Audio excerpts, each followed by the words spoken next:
Hi, how's it going? I'm Scott Coulton. I work at Puppet.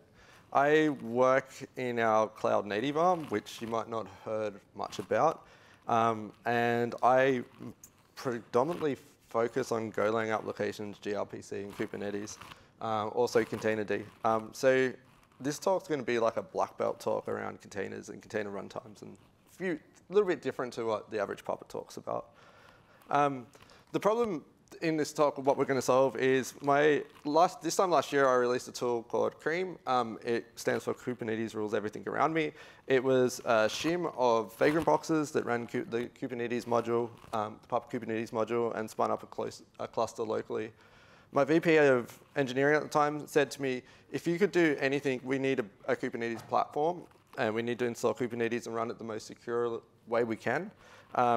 And you've got free range to do anything, what would you come up with? And this talk is what we come up with. So what we'll cover, first of all, we'll cover the OS. I think there's the major flaws in the security were in the OS. And then day 2 concerns of running Kubernetes, and then we'll tie it all together. So why do we want to run a Kubernetes OS, like an OS that only runs Kubernetes? How many people are familiar with Docker here? How many people get their Docker from Docker itself? Or do you just get it from the repository that your local system gives you? Yeah, little known fact is that the OS providers have like Franken kernels, and they also have versions of packages that are not the vendor packages, and there's CVEs against those. There's been some funky stuff inside Docker that hasn't come from Docker, like rebooting a host machine from inside a container because systemd was configured wrong, and a whole heap of stuff that you could load. So one thing that I have got a distrust about is like vendor packages. So we wanted to have a look at the OS. Like, we forgot about Kubernetes. We wanted to do it securely. So we started at the OS. And one of the projects I worked on was building the PE image for the cloud. We used Packer. It took 3 hours to build. We did a whole heap of security scanning, and then a whole heap of removing packages we didn't need. And I'm like, that's super inefficient. So what we wanted to do is get rid of everything that we didn't need in the OS. The operational overhead of patching the OS is massive as well. Anyone that's worked in ops, I was an ops person, or I still think of myself as an ops person, even though I do a lot of development. And I used to patch servers, and it's horrible. It's still horrible. It hasn't got better. The security attack factor is also massive. So if you've got a whole heap of packages on a box, and you obviously don't need them, you just want to run Kubernetes, then your attack vector is massive. And they're slow to deploy, even in the cloud, like in AWS instances, it can be slow. So the improvements we wanted. Well, this is what I got told that I had to do. I had to make sure that if I was going to do an OS or a way to deploy Kubernetes, it had to be the same OS, and it had to work on VMware, it had to work on OpenStack, it had to work on Azure, it had to work on AWS, and it had to work on GCP. The security context had to be the same around it all. We wanted to be able to look at the OS and build it in the GitOps form. I'm not sure if you're familiar with like the GitOps movement. It's kind of like something that was taken from DevOps and then put into the container ecosystem, but it's basically code manager. It's basically infrastructure code in the container ecosystem. They call it GitOps. But yeah, we wanted to define our OS that way and be able to have a look and do static code analysis and a few other bits and pieces. And we wanted to be able to apply security controls easily, and I've got a question mark around that. We'll talk about that a bit later. We wanted the OS to be as lean as possible and boot quickly. So we were trying to get under a minute if we could, that the kubelet would start. And then we obviously have to pull the control pane from the internet, but that was the goal we were trying to set ourselves. And the security we wanted, I'm not going to go into the security, but like look at this blog post. Jess Frizzell's super smart. She wrote a whole heap of stuff around Kubernetes security in this blog post. That was the security controls that we were trying to bring into the OS. I could do a whole talk on this security stuff, but that's not in this. But definitely rate it if you want to. All right, so we know what we want to do, but how are we going to do it? Like Alan there. We had two options that we saw. So we could base ourselves off CoreOS, and you might be asking, actually, let's go back a step. Why am I not using Puppet? The reason is because like I was told to do stuff securely, And what I'll get into is not running root access on any of the containers. But we'll get into that later on. If I had Puppet, I don't need root access. So I'm going to use control groups within the kernel to control communications between everything. But I'll get into that later on. And you can see why Puppet wouldn't have been the best fit. But that's purely only for this project. But anyway, I looked at two options. CoreOS was already out. This was before Red Hat acquired it. And then there was a new project called LinuxKit that a few friends of mine at Docker were working on. And we were looking at both. So why we didn't go with CoreOS? We didn't have full control that we wanted. There was still SSH packages in there. There was still a whole heap of stuff in there that we didn't really need. We were tied to Docker, and you'll see why that's a bad thing in a minute. And we couldn't supply the security controls we wanted easily. So modifying C groups and stuff in CoreOS is not the easiest thing. So yeah. So we went with LinuxKit, which means we were building an OS from scratch. And I'll just go through what that means. LinuxKit basically gives you the upstream kernel in a container. So it's not a patch version of the kernel. It's the kernel from Linux / Travada's / kernel, or whatever it is. I can't even remember the GitHub. But it's just the kernel. It allows you to bolt in any other service that the OS needs as a container at runtime. The batteries are included, but can be replaced. So what that means is LinuxKit comes with a whole heap of stuff that you can use of theirs. It's also vulnerability scan and then crypto signed, so you can trust it. There's been nothing added to it. All the Docker files are open source, so you can see it, and you can see the builds and things like that. And all system services are containers. This allows you to control security in a really awesome fashion. The attack surface is super small. So for someone to be able to get into this OS, they first of all have to be able to get in through the Kubernetes API. And then that's protected by C groups. They need then to find a vulnerability inside the container on the kernel side, and then be able to break out. And then even still, they still wouldn't have root access then. They'd still be trapped inside another C group. So I'm not saying it's not hackable, but it's you'd spend a lot of time trying to get into that. It's fully immutable, so the service containers run and don't have only got a read-only file system. All system services are sandbox, like I talked about. We can do specialized patches and configurations need be, so we can try different kernels in OS. We can do a whole heap of stuff in build time. You have full control over the build, and the configuration file is a YAML file. So that YAML file can be added into a Git repo, into a CD pipeline, and then you can build the OS, which is pretty good. It basically looks like this. So as you can see there's an init system. There's run C container D and CA certificates. And you can see the Coulton hash at the back. That's the crypto signing from the public notary server. So you can see at time of build that was being crypto signed. And there's a inherent trust inside LinuxKit. Whoop, more mails going off. And yeah, so it's integrated and you can trust it. Now, if you want to build your own services, we've got some services we built ourselves, you can then use your own private notary. You can crypto sign it, and there's a trust system that you can build into LinuxKit at build time. So that will stop man-in-the-middle attacks or anything from the containers. So let's see a demo. We've got a few live demos.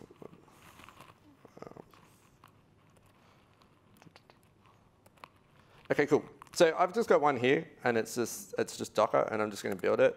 So you can see how quickly it builds. And over here, we're just going to do some stuff like prove that it's a fully fledged version of Docker. So as you can see there, I'm running it's an older version of Docker, but this OS is now just running Docker. That's all it's running. It's just running kernel and Docker. So we can go you can see I'm talking through container D here with the CTR, but we can go PS. And that Docker container is running in a container inside the OS. So it's sandboxed out as well. So I've got namespacing and namespacing. And inside that namespacing, I've got security controls. But it still works as a full version of Docker. So if we see, we can pull it up. Why is it not? I haven't pulled it.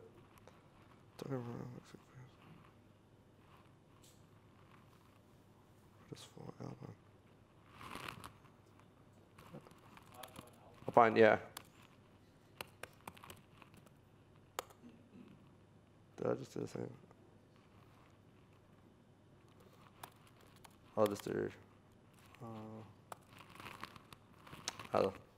Doesn't matter. I won't do it because I got a typo there. But yeah, on the other side, you can see that we just built that OS. So at the same time that I was stuffing around with typos, you can see that like I built the whole OS. So OS is sitting there now, and I can ship it to any of the cloud providers, and we could have an OS running Docker, and you can do a whole heap of stuff around that. Okay, cool.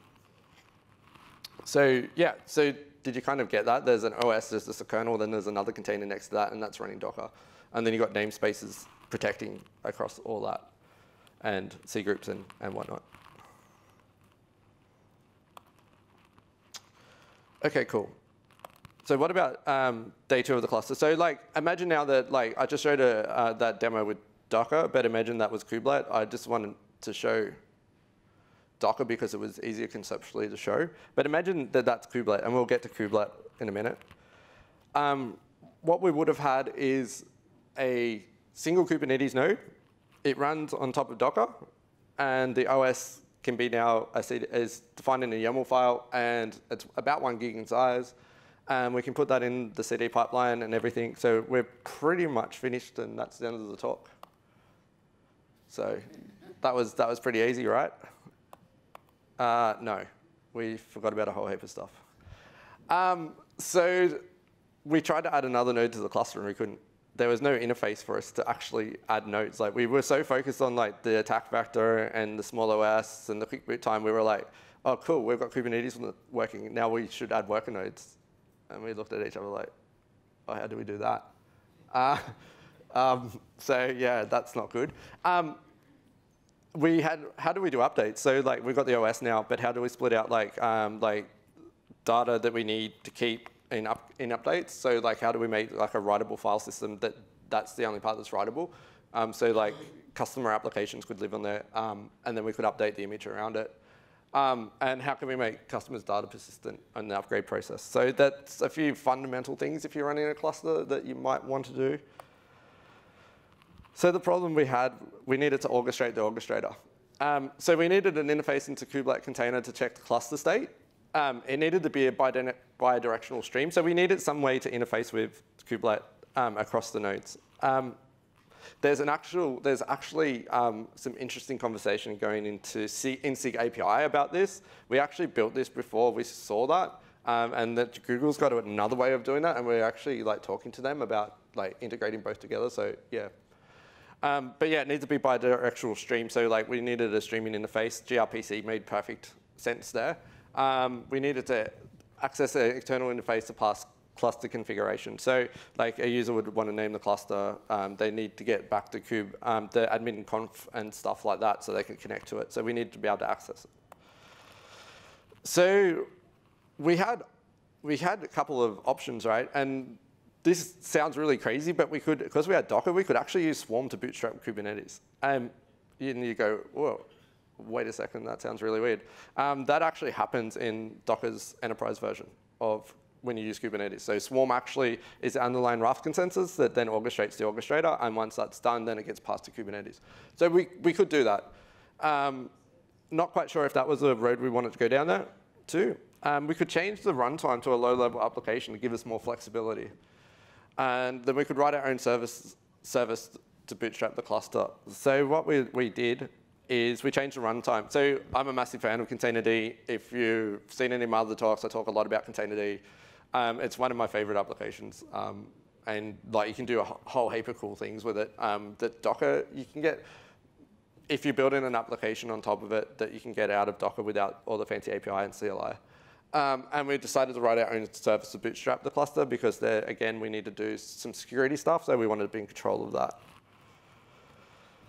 So for you, for people who don't know what Containerd is the daemon that runs behind Docker. So it's actually the runtime. It's responsible for namespacing, networking, file system, a whole heap of other stuff.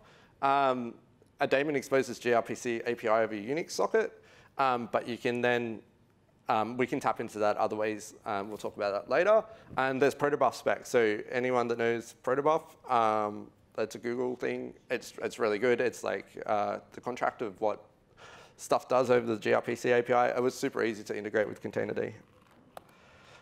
So yeah, as we said, this is what Containerd does. You can see there you got like metrics, so you can hook Prometheus into it. The gRPC interface, you've got the different storage things. You've got metadata about images and containers. Tasks is actually the running container. So when a process actually starts, that's a task in the Containerd world, not the container. And then you've got different runtimes underneath it. So like at the moment, by default, Containerd uses runc, but like if you wanted to get even better security, you could like use gvisor from Google, and you could be inspecting like calls, syscalls to the interfaces through the Unix socket at real time, if you wanted to. So Containerd gave us a whole heap of flexibility. Containerd comes with a CLI. It's mostly for development stuff. But you can, it's pretty handy when you are developing stuff. It's not like the Docker CLI. It does a few things like that, but we'll go, but this is what it gives us support of. So if we've got any OCI image support, so we can do different runtimes. We can do it, we're going to do it with runc, but as I said, like we have been playing around with gvisor. We've got image push and pull support, which is what we need for Kubernetes. We've got the network primitives for the CNI plugin, which is what we need. And we can manage namespaces like network namespaces or any of the other namespaces. We can start manipulating namespaces with Containerd. So that's exactly what we wanted to do. And as you can see there, you can see like what we're actually going to use is the CRI Containerd plugin. It's actually just the CRI plugin now. And it's going to talk to Containerd and it's going to talk to Kubelet. And then you've got the different runtimes there. Again, we're going to use runc. So that's how we're going to interface with Kubernetes through Containerd. And there's just another simple explanation of that's at the lower level of what how a container sees the integration across it. So it's just the kubelet, CRI talks to Containerd, Containerd supervises all the processes and spins up the containers. So that's super lightweight now. So we don't have Docker. And I'll just show you a demo. Hopefully these ones go a bit runner. So as you can see here, we've got, let's been playing around with it. Where's pull? Oh, there we go. So you can see like that's just like pulling Acacia, so it was a bit quicker. But as you can see there, it just like looks kind of like Docker pull. The one thing that you'll notice is that when I did the pull, I had to specify docker /.io, docker.io /library /redis.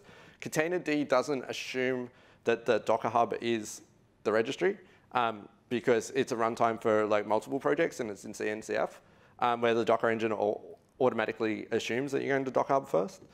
So that's a few of the little differences. And as you can see now, we can just run, and as you can see here, I can go net hosts and just run Redis, which this one will work. And there you go, there's Redis running. So this now is just a Linux kit image. So we've just got the actual kernel, we've got Containerd running, we've got runc, and now we're running Redis in a container. So there's no Docker at all. And this is a fully functional version of Redis, so we can get in there and it's ready to accept connections. So as you can see there, we've just built an OS that just runs Redis. So if you had a use case for that, you could fully ship this. And you could do something like crazy if you had Redis and it was like ephemeral. You could use like this OS to run it, and then when it reboots, it would flush out everything if you wanted to. OK, cool. Probably should shut my mail so it doesn't pop up.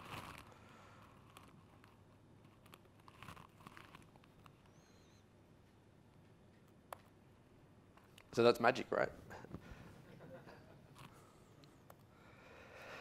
Now let's build our own service.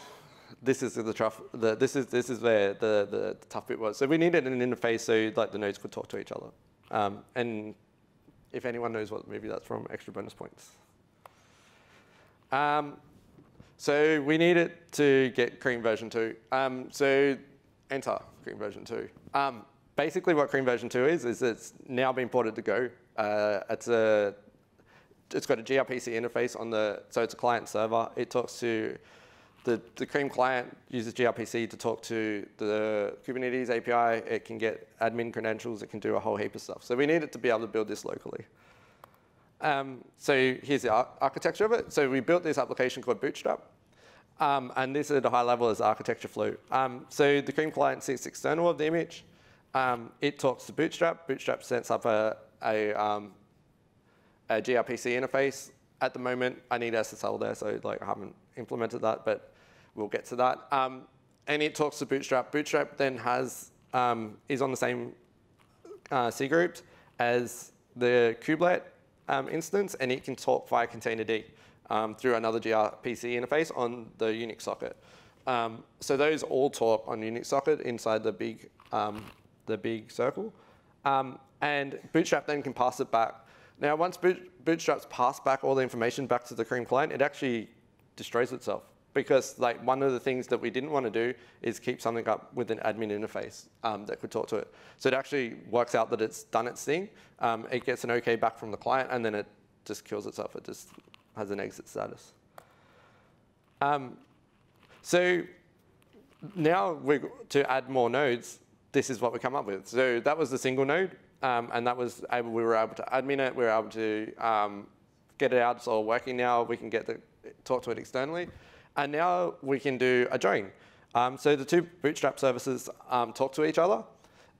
And if one's a worker node, it will know that it's a worker node because it's got a different signature inside of it. It will then talk back to a controller node. The controller node, the client will then get a whitelist of IPs from looking at wherever it is. If it's just locally, it doesn't do that at the moment, but it knows cloud. So if this was on AWS, it would understand that when it was provisioned, you send the configuration to Bootstrap and say these are the IP addresses, or these are the host names of the boxes, so no random box can just jump in at time of configuration. Because there could be an attack surface that's like small at the time when all this is coming up, that a random box jumps in and goes, hey, yeah, actually, I'm part of you too. And you somehow pass the admin credentials to the wrong box. So there's a whole heap of whitelisting and stuff that just goes on dynamically depending on what's happening here. But basically, it's just gRPC over TCP. And those two talk to each other, and they pass the join token, and then it becomes a worker node. So now we've got a fully functional OS that just runs Kubernetes. Now we can add worker nodes, so now it actually works well, which is quite good. So let's see this in action. So basically, I've done some stuff here. So basically, you just go to a repo and you git clone this, or you can just go get -u. There's a setup.sh script. I'm just going to run through the setup.sh script, so I'm just going to run it. You'll notice here that I've got export -1, export build kit, Docker build kit 1. I use build kit all the time. It's so much quicker. If you've got anything, if you've got the,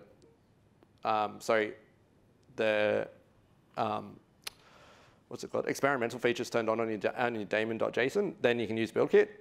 It's like does async building, and it's like super quick.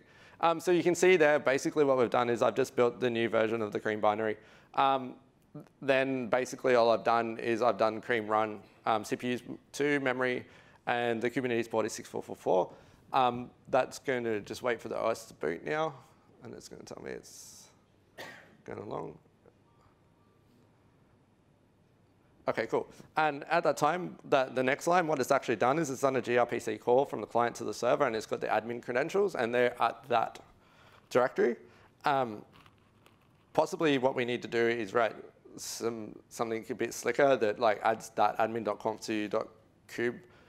But at the moment, we've been doing development, so we haven't done that. So export kube like that, and we can go, if I won't use any of my bash aliases, this probably won't return, because what this is doing now is that that's just built, that's just come up. But what is actually happening now inside the image is it's actually pulling the control plane into the part of the system that has got write file system.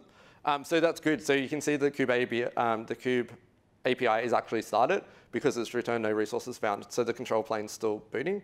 I'm going to use KP, and that's, yep.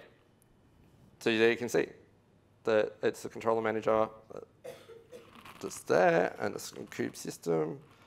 And if we go kubectl get names again, you can see now that it's returning that it's not ready. So like, as you can see now, it's just booting up in the control plane. So at the moment, I'd say that etcd is there, the kube API is there. Kubernetes is just sorting out some other stuff in the background. And it should come up in under a minute. We'll just wait. So a lot's going on there, but you can see that, like, I don't know if anyone has ever tried to deploy Kubernetes before. That seemed pretty simple. But there's a lot of work going on in the background. Oh, 1 minute's not ready. Oh, the demo gods might fail me. Ah, there we go. Well, there you go. So the control plane booted in under 1 minute. So like, we're going from 1 minute, but it was around about 2. So we needed like Linux kit to boot. If we rebooted that now, that would come up like almost instantaneously because the control plane's already there. But for the first time to build a cluster or a node, it's like 2 minutes. So I think we kind of hit our goals. As I said, all the code is going to be open source for this. So this is something that we've been trying to work on and get into more into cloud native sort of computing. And we totally would like anyone to contribute on this as well. So just go back to my slides.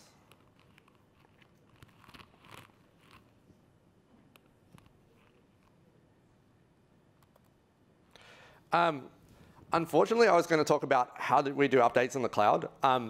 It's just not ready yet. And I spoke to the product manager. He's like, no, don't talk about it yet. Watch this space at KubeCon. We're going to have a big announcement about some more stuff around this. But I thought I'd give you a funny GIF. So, hey, you get something. That's hilarious. Kubernetes v2 is open source today. So what I just showed you, we're literally open sourced. I'd open sourced this like an hour ago. You can grab this and start playing with it now. Please note it's still in alpha. There is some limitations. It's in the README. But if you want to get it and play with it, there it is. If you're running Linux on a desktop, sorry, I should explain as well. With the architecture, if you're running it locally, it runs on Mac. It uses HyperKit. So the virtualization layer is not VirtualBox, so you won't get the limitations you do with Minikube. If you're running Linux like I am, it actually uses QEMU in a container, and then it uses the Docker bridge to do the networking through that. So you don't need any hypervisor layer at all. Yeah, all you need is Golang installed. At the moment, there's no like pre-compiled binary because we're still like pre-alpha or very early on alpha. But yeah, we really wanted to get this out here so we could talk to people about it. And if you want to contribute, like, please try it out. Please raise issues. Please look at it, because as I said, this is something new for Puppet to go solely into like cloud native computing and distributed computing. And as I said, watch this space for KubeCon. That we're going to have some other big announcements, but this is the first step out there that we're putting out there. So yeah. And a big thanks goes out to these 2 other gentlemen. They're the 2 other people that worked on this project. One's in Belfast, Mark Fuller, and Dave Try. He's another Aussie bloke. He's around here somewhere. I don't know where he is, but he's around here somewhere. You can say he's down the back somewhere. Oh, there he is. Been pointing at him. He's in an Adidas jacket, so you can say hello to him as well if you've got any questions or anything like that.